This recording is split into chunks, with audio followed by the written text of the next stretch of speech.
katandikire wano Pastor Manjeri, a lot has been going on wotabadde audio notes zalikinga. A lot of ruckus has been going on.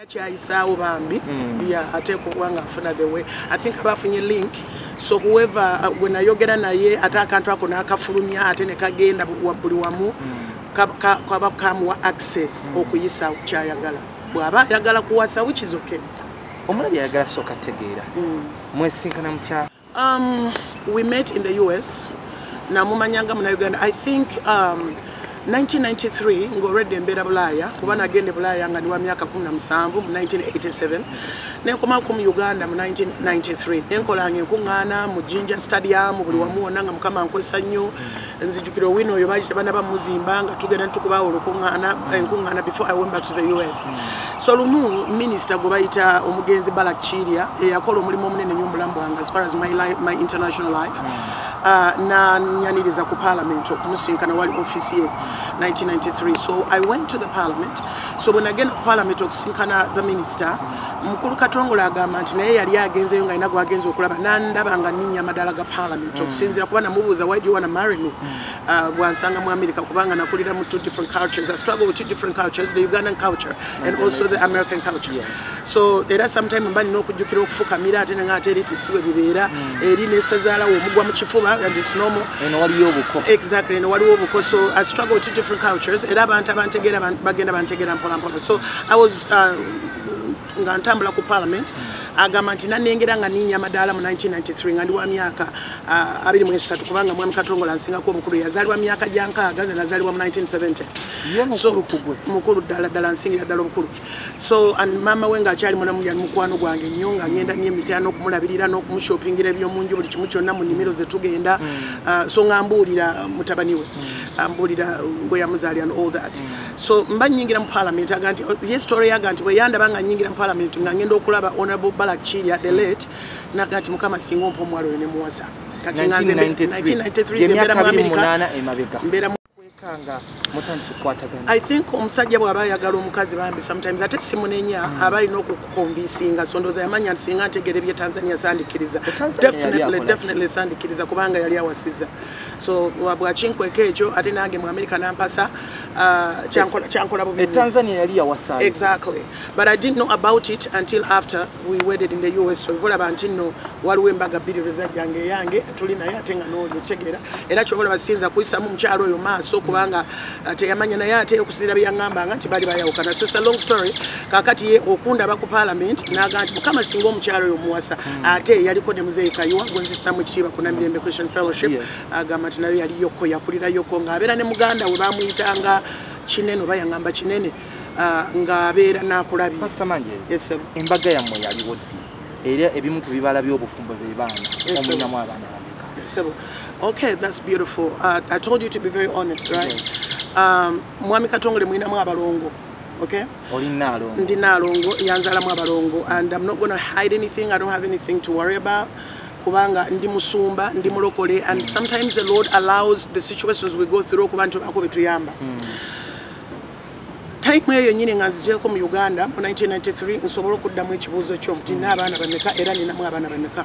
because I love my children. They mean a lot to me. Abalimba kiri kye bagamba nti namusanga n'abaana si baana yazanga n'omwana because of time. Let me explain. Anti yagamba katono nnyo so uliziganya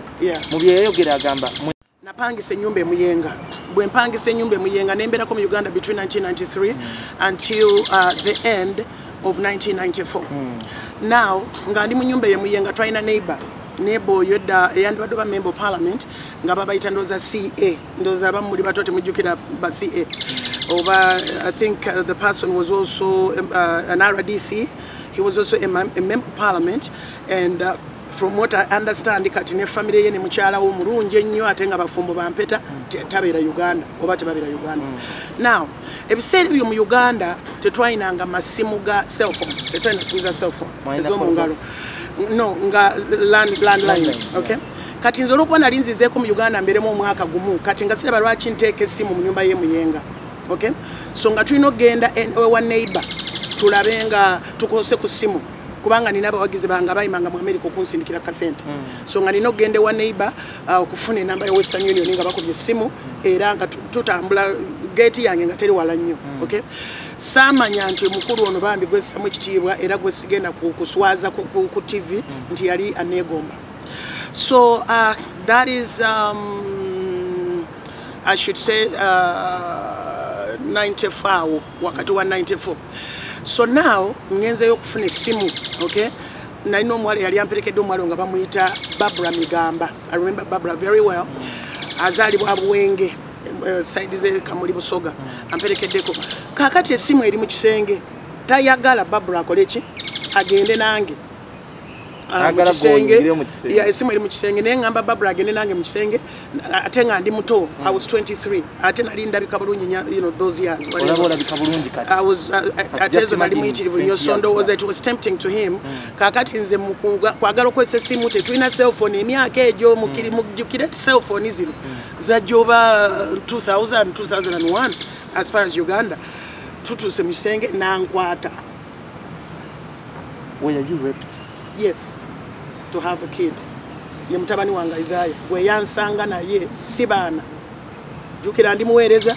nze nja kwogera amazima nga bwe gali kubanga ndi mulokole ate ndi mukwano gwa Joyce Maya abyogeranga bwe biri ate biyambye nnyo obuweereza bwe okuyamba abalala okubeera ati nabo baddamu amaanyi bategere nti it's not too late for the Lord to still use you.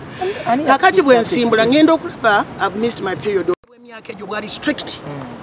teri agenda kukkiririzaamu ng'ofunye olubuto n'obwogamba nti boundaries tebajja kukkiriza you understand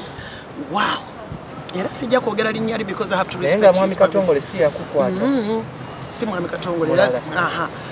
munange kakati awo ng'ate neteekateeka kuddayo mu America era bwe nali nzirayo mu America that was 1994 around September October nga ndaba omubiri gwange gukyuse sibitegeera ntidde olwo ntidde ngambi kino ngenda kikola ntya obulokole bagenda kungoba abantu bagenda kunyooma amafuta gagenze kubanga ffe bwe bulokole bwe twalimu obwo olwo Katongole aliwa mwami Katongole olwo sinamusinkana ovole mwava wali sinamusinkana nzizeyo kemabega okugamba story y'omwana nti ombuzizo abaana babona yabazaala kati nzizeyo kemabega okuwa story y'omwana nagenda mu Air France okuddayo mu Afrika ntandise okusesema ate nengamba oh my God I hope it's not what I'm thinking naye nenzirayo mu America bwe nzirayo nendwala nnyo omutima ne guŋŋamba nenfuna ekirozo muli ne ngamba nti okay tewagenda kumba amateeka kangenda nga sobola kikola ekyo no ebyemyaka ne bwe giba myaka gino ne bwogendayo no kyobola saagala nakwogera linnya lye talina kyali awadde mwana talina kyali awadde Isaiah nze abaana bange bonna abasatu mbeerabiriridde for some reason baba manyi ndooza nina sente tebabalabi abaami bafuna tebalabirira abaana oba gwata bakaabu yange ngezaako kuba mwami Katongole yampa sempeta nakati era ebifaananyi ngenze mbisuulasuulako naye waliwo ebikyaliwo ebyembaga ebimu nabisudde nga mu nnyumba mwe tuli ffenna nawa ne Uganda naye nga nze lwaki osuula ebifaananyi ebyali ebya moments ennungi ez'omukwano gwange kuba saagala kutabula relationship ye empya bw'aba alina gwe yafunyeeyo nabisudde nebyomukyaki nabigyembaga so nzizeeyo mu America nsazeeyo ogenda mu clinic okwekebera ngenze mu clinic mu America eriyo clinic bagiyita Planned Parenthood ogera ne bakebera kati bwe bandaba nga ndi pale nansi omuzungu nangamba nti can I get your urine can I check you nancheckinga bwakomawo nagamba Irene that's my first name Irene you are 4 to 5 months pregnant and it's a boy nenkaba it's a boy nenkaba nentuyana bwe yantunuulira nagamba I can understand nagenda kugundi ku counter najja nakapapula n'essimu nagamba I can understand you're a young girl here's a number to the abortion clinic enambera nenjikwata akapapula kali kayero naye banfuluma office eddoboozi eringamba you can't do that genda maaso oswali bajja kusekerera nze kuva dda ndi mukazi mugumu bajja kuseka bajja kugerera buli kimu omusajja saayagala nako naye case saayagala nako naye ngambye nti mufumbo w'empeta n'omwana n'abaana abasinga Isaiah mutabani wange abalongo kubadde emyaka omukulu kubanga Isaiah abuze emyaka 3 okweza emyaka 3 he's 27 okay edobozi linga tokikola ekyo nengumira okuswala kusinzira ku bulokole bwaffe obwennaku ezo sibye bine ennaku zino ebiri n'engeri so mwami Katongole yakusanga n'omwana nansanga oyo kakati nenguma nenzaala omwana wange era I love Isaiah I just love him ate bonna baddayo mu Amerika basinkanye Katongole embaga yali yaddi wa myaka 4-5 ansanze mu Texas mwaka kyogo that was 1998 kubanga embaga twagikola December 3 the end of the year 1998 that is close to 23 years ago exactly okay yes kubanga balongo ba myaka 22 kati ekibuzo kyange kiri bwe kiti kuluzinga buweereza kubanga natandika okuweereza mukama nga ndi wa myaka 12 abe waffe nga bangala nfumbire muzungu naye nga nzise omutima teguliyo I don't know ng'omutima teguliyo ng'omuzungu ne bwansaba date nga mbeera na offended I don't know maybe buli omu katonda yatutonda bulala so nga ate abasingano you know everybody has their choices so embaga ebaddewo nzadde abalongo mu 1999 okay mu October kubanga embaga yaliwo 1998 December 31 abalongo nabazaala 1999 October 18th mwami Katongole yasooka kwagala Isaiah era neewuunya okuwulira nti kati balabe nze nali simanyi omwana tamwagala era naye tamwagala yasooka kati olw'okuba namanyire okukakalukana naguma nembeera n'olubuto lwange era yagenda tamanyi nti balongo bwe luweza emyezi 5 nga lugezze nnyo 5.6 nenga naye kangene ndabe doctor nengo omulimu gwange manyi mu America n'abasumba bakola I was a manager in a telemarketing company sasa manyo ne ndi mugezi naturally nga bwenzi P4 nzijuza application bwe batuko okubuuza your level of education kireka black ninga tusabidde kati nina engeri gye nsobola okwogera n'omuzungu nampa omulimu I have I don't know how to explain it ndoza mafuta ga mukama kati nga tamanyi I'm not even in Africa for the whole time I'm pregnant naye nazimba nnyo ebigere nagwamu omusaayi n'engejja nnyo was like 250 pounds wano simanyi omukazi omunene bw'atya ndoza abawa kiro nga 125 nentya nga ate nali sinatwalayo bannyinaze abaliyo kuba kati nayo baganda bange mu America nze nasookayo ekika kyonna ze nasooka okulinnya ennyonyi twali baavu nnyo so nenga nzimbye amagulu there's no relative here kankubira omusajja ono nga tafaayo ali South Africa nga tafaayo ntayagala lubuto oba yali ayina myezi 5.6 namukubira ne mugaa nti balongo nabeera excited kuba yali tafuna balongo nabeera excited naye nga abaana be yasooka okuzaala mbagala ga mu kika kyabwe bazaala nnyo abalongo n'ate newaffe mwattu it could be true kubanga newaffe tuzaala balongo so twasinkana nina basista bange bazadde pairs 3 pairs 4 ndowooza nze singa seekomya singa ndi mu pairs nga 3 so tuzaala nnyo abalongo so now asanyuse naye tajja paka nina okukola nina Isaiah ali very stubborn amenya amagirasi mu nyumba akola atya nina okukola mu America n'abasumba bakola n'okusasula bills emmotoka ogijjayo nga mpya n'ogisasulira myaka I have to pay mortgage I have to pay bills munange naye nga olubuto lutuuse okuzaala nenga sifiira mu America nzekka sina wa Luganda kankubira omuntu ono engeri gyakyamuka nti balongo osanga ajja kujja beero nga nzaala bambi najja nga mbuzaayo ndooze ennaku 3 kuzaala after 3 days nengenda mu labor nze nagenda mu labor my water broke at work ku mulimu kubanga natuukanga ku mulimu saawa 12 ku makya saawa nga 12 amazzi ekibeera ku mukazi ng'agenda kuzaala ne gayiika ekyegedde so omulimu olwokuba gwali mulungi ne bampita ambulance n'entwala ne mukubira mikwano gyange mu America olwaleese obusuuka mikwano gyange mu America ng'akyali South Africa baali bankoledde baby shower nene nnyo nga wano ennyumba yaffe mu America nga guest house ejjudde ebintu by'abaana nga era bali excited nti ngenda kuzaala tutambule kakati ne mukubira ne mugaa nti nenkubira muzee Katongole oba daddy w'abaana ne mugaa daddy ndeetera cases ndeetera obugoye bw'abaana nabuleeta nsanga ku ddwaliro gye nazaalira mu Texas obufumbo buno bwomazeemu emyaka kukuluusanya bubadde bufumbo bulungi bubadde butya okutuuka nti mwazze mu mawulire menyese n'amaka nzekka nzimbye amayumba nzekka kubanga si nyumba emu mpeeredde abaana nze kakutaiba international babeerako mu Uganda kubanga nali sobola kubaleka mu America mukama bwangamba okujja Uganda naye nakkiriziganya nakyo naye ng'asinga kubeera South Africa nali sobola kuleka abaana bange bato mu America boononekereyo so najja nabo because they American citizens nabaleeta wano era basomerako ku Taiba International okuviira ddala mu top class okumenyekana amakawe kikyoba otegeeza nze naweereranga abaana Taiba International osasula mu dollars ate taata waawe ne visiting day nga talirinyayo naye nkizuula luvannyuma nti n'abakyala bonna oba bazadde nabo nti it's just the way he is he doesn't kubanga n'abaana b'e Tanzania nga balinga balowooza nti abange balabirira ne mbabulira nti bambi mine is even worse kati abaana bako okutandika okunjagala okunkubiranga ne ku simu mami ki n'empeereza kasete ku simu zaabwe nga balabye nti sinze problem obutala balabirira kubanga n'abange tebalabirirwa ngabwo omukyala weebwa ekitiibwa mu society ebimu kubimenya obufumbo muno mubaamu ne domestic violence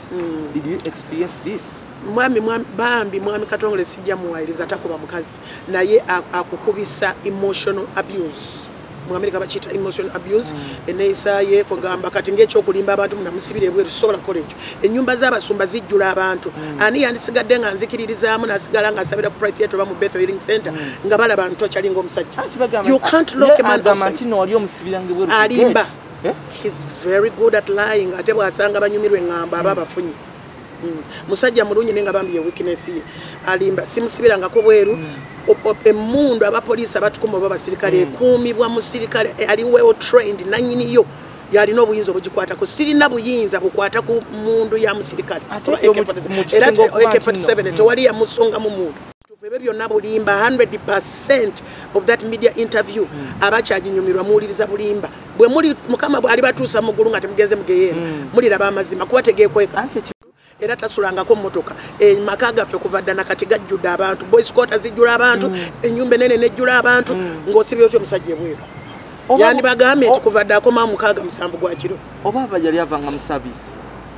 no abanga yava ku Prayer Mountain oluusi yangambanga nti traffic jam kati engeri ginabeera busy 67 sirimbye buuza ababeerako ewaffe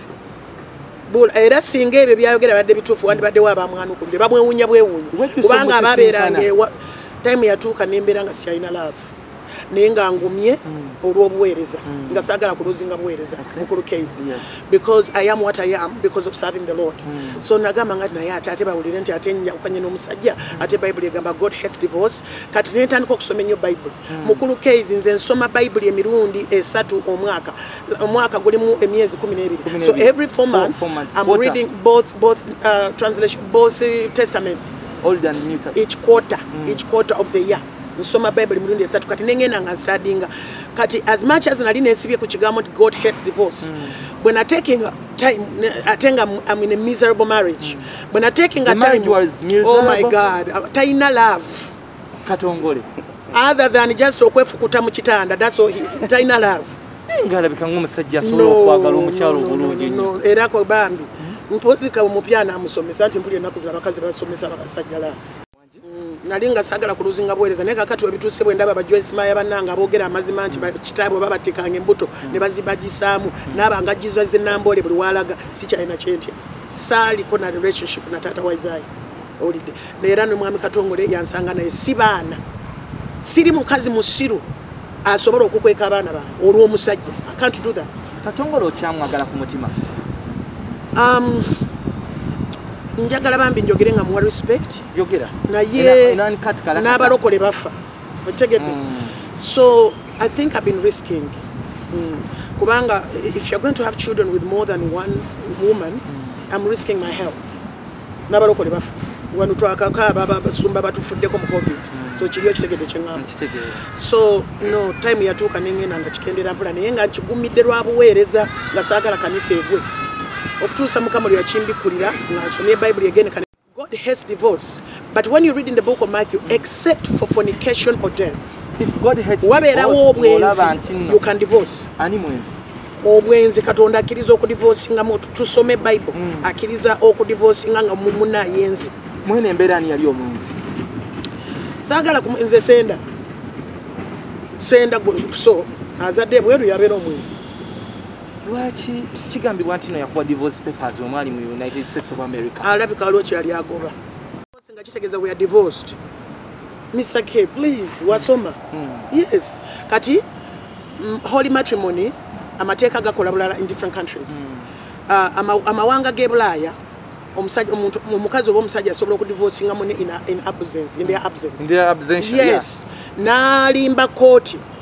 nti yakusavinga papers nota responding bamuwa divorce. Did you move okusinziira ku mate ate moving on nzo mulokole mu Kampala otandika obwenzi nomala ku moving on with what? Tuyinza okutwawulyako audio ntino akumalidde obudde bungi akulemesezza n'okuzaala yakaana ak'ekikadde at 51 years. Njagende wa Dr. Sali yankuba empiso nja kuzaala. Bagiyita mpiso mpulira yeeyo. Bakuwa eddagala lya naye ngo akaana k'obukadde okaagaza ennyo n'amaanyi. Ennyo n'amaanyi. Ali nange nja kusaba Dr. Sali bw'anangobayo Yesu ajja kampa. Nesinafuna ntebereza ekisegezo omusajja obadde okyamwagala ku mutima biri wabyogezanga bujja okwakira mwami Katongo bwe bituuse mu mutima yaviiridde mu ddala mwami takyali era gwa dating nga kati abeere free bagende mu maaso n'emikolo. I'm done. You're done with him. In the US tournament, I'm done. Empete okyajambaze empete eno si ye ekyo era nkyogera n'okwetonda neetondera eggwanga nti abansabye obutagenda ku kamera mbategeera naye bwe mbanga nange erinnya lyange libadde mu kasasiro I had to speak my side of the story. So before you judge you have to hear the two different sides of the story. Bwe nandisirise obusirisi ku kalicha yaffe wano olwala ne lugejja olwala bwe lugejja nagenza okwagala ogijjako ne sabbuuni neegaana n'amazzi kati nengenda we bazitunda ne bakozesa ekyuma nekigisala. Kati ne bagisala ne tugisula mu kasasiro nagisudde mu kasasiro nagisudde kakati lwaki ate njagala mu respectinga njagala agende maaso ate sigenda mwogerako bigambo lwakuba mumbuuza ebibuzo engeri gye yalimba mbadde nina okubawa my side of the story kuba mwandisiga But at 51, omuntu yeebuuza bangi yanoonya ki? Exactly. Kati kankunyonyole bwe nzijjako empete eyo ne balaba nga sikyalina mpeta abasajja ne batandika okunkwana kyekyavuddeko nenzizaako eno abasajja bakyakwana abalina sente abayitirivu abamaanyi ddala naye nga ate nga basinga sibalokole sobola kubeera namusajja talimulokole alimba ye lwaki muwasa enyuma nagizimba alaba lwaki teyateekako naye akasawo ka sementi sinafuga bbi mubuuzeeko n'abantu ababeerako ewaffe bambi nakera ku rediyo myaka 15 saawa 10 nsenya amannyo naaba neetegeka ngenda ku rediyo oluusi emmotoka eyabikira omupiira mukuba leo nagireka ku kubo n'eninya special nali nkyaza ka Franklin mu Nakivo Stadium simanyi bamumanyi he's a renowned gospel artist in America so nayitya mu bintu bingi nnyo obudda mu kutulugunya omusanvu gwekyo omutulugunya dde ate nga asanga nebazi ate ng'oluusi fe okulaba nti mulinda tujjule emmere nga waali nga saagala limawolo kuba ayagala nnyo amatooke saatulugunya ku mwami Katongole mwami Katongole bwe yabanga anaabanga mukuuta n'ekyangwe ne sabbuuni mugongo kuba ayagala nnyo mukuuta mugongo nga ngenda mu baafu bwe nti baafu yaffe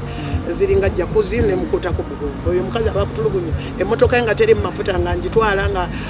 alaba mawulire yayagalanga nnyo agataliiko nfuufu kati nga njijjawo ne njivuga n'ekitwa ku petrol station tuli okumpi era nga ngejjuta mafuta nabeera nafuba okulaba ne marriage works kati nembivaako biri ebyobutalabira abaana ebyobutagulya abaana ngoye abaana tebaliiko wadde daipa ya mwami Katongole daipa gye muyita pampa wano tebaliiko wadde akatishaati ak'okusulamu ketusobola okuvala nti kaka so siri mu kumuswaza ne yanswaza nga mulina okumanya the other side of the story nze nina emikwano mu gavumenti egy'amaanyi nina emikwano mu state house bandi bali naye pastor what do you have to say about it you are torturing the man I can't do that manyi bangi bangamba nsirike akusiize enziro sisobola ku Katongole sigwa otulugunye ne bwabanga akugamba oba engeri gy'ayomba ng'akulaga nti he doesn't care si ye mutugo osobola okutira okutulugunya ng'omutulugunya otya kati mumulabye akyuse naye kigambibwa naye yalina ssente ewaawo naawe olina ssente oyinza oba omusingako naye nti ne Katongole tewamusanga bubi kati bisaagala kuswaza muntu mugende n'ekyo bankubira essimu nga tebafiiriddwako ne bagamba amayitiraku be bankubira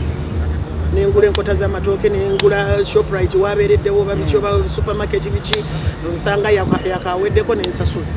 so simanyi esegeza ina emikolo gyateekateeka okuba nti nno gwe bakugobye mu ddya wategeddeyo ku mikolo gino egijja nsonga lwaki wavayo n'ojja mu mawulire kubanga abantu be baŋŋamba kyatamanyi nti balolativu be banjagala nnyo nabeera nnyo mukwano gwa maama we baddewo bazadde be bombi nabaziika taliiwe nga nze ngenda ngabeera bweru naga sisobodde nja kukyogera nga bwe kiri kuba saagala kulimba ng'agamba nti talina sente za air ticket so tasobodde kujja kuziika maama ne taata. How old is he? Because initially ogambe nti yazaliwa mu 1968 nze nazaliwa mu 1970. So he's 2 years older than me. That means he's 53? Exactly. Naye nyina akyogera ennaku zino bw'aba ayogera oluusi agamba nkuze emyaka nkuze byagamba n'abaana nkuze kubanga abaana banyiivu naye bw'aba alaba programu eno aleme kuntabula n'abaana kubanga agezezaako okumpita emabega bwakyo okulaga abaana nti kati ali available naye abaana bajjukira bagandi but we remember mommy struggled alone to raise us so please don't fool us. Singa akomawo nga gwe omukyalo omulokole n'akuba amavivi n'agamba ti nno mangi ow'omukwano sweet kamondi wange ow'obudde obwo lwaki tutonsonyiwa. Mwami Katongole musajja wa kitiibwa mussamu ekitiibwa naye tayagala ddala counseling. Ate byemusomesa ku kanisa tebyaagala. Tosobola mutwala wa muzeeyi Robert Kayanja kubanga be bantu bempa ekitiibwa. Tosobola mutwala muzeeyi Joseph Serwadda. Tosobola mutwala wa muzeeyi Tom Mugerwa oba muzeeyi Alex Mitala be bantu betuwa ekitiibwa. Muzeeyi John Bunjo takkiriza kye bayita counseling ndowooza baba bajja mugamba. Basajja bakulu bantu balokola ate bateredde mu bufumbo bwabwe ate bannabbi ba Mukama baba bajja kumubikkulirwa. Kati bw'ogamba ntugende mu counseling awuleesa obuzibu teri. Naye ogambe alina amaka Tanzania alina amaka ag'enjawulo ayagadde abakyala ab'enjawulo. Bw'oyagala n'omuntu ne bw'aba yeepangisiza ago nago gaba maka njigiriza Oluganda. Naye nga okusinziira ku bantu be Tanzania tulinayo abaana South Africa bantu be relative era sijja baatulamanyi Tanzania tulinayo abaana nembuuza bingi bambi toyanze Pastor Manjeri bwati wasodo kubanga atuulya ku ludda lwe because abasinga bali balowooza onoonya mawulire naye we are happy nti nosodo kubanga otuwa kakati oba mugenda namwe kunyonoona bunyoobungonoonya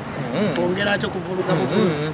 naye mwagala kutikka bulamu bwange mu bulamu sajja ayinza okunyiiga nangulira abatemu because wagambye nno oti waliwo n'abatakwagala kubeera mulamu kati gwe omubuuzizza bino your first and I respect him. We're very unapologetic and katakalakata. Musuma naka tukensaba jangu baba. Naka tukensaba kwata. Buno busemba yo. Byonna byembadde musoka buli. Bili mwan katakalakata. Yes, ni kesi.